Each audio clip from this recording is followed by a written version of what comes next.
Right, just a quick one, folks, today. This is obviously the old seat that I removed, and that is a new frame that I fitted.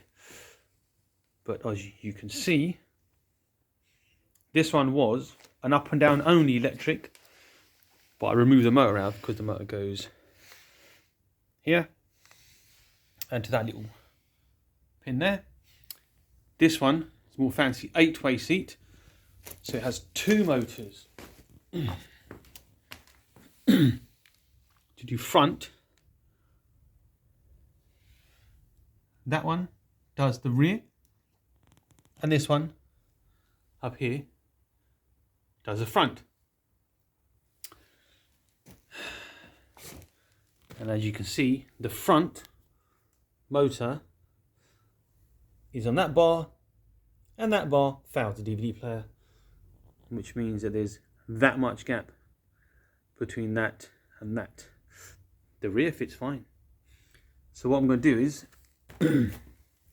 if I can, is obviously I can, because that's the motor that does the front.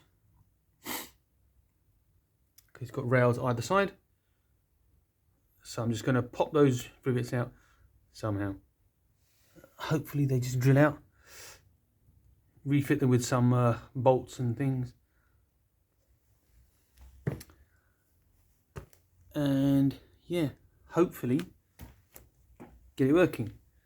Otherwise my missus is going to kill me for spending a third day out here in the garage filming all this stuff when I should be inside the house doing housework.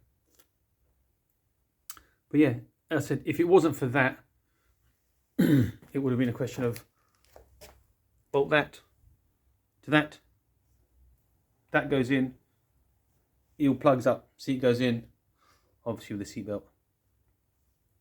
Okay.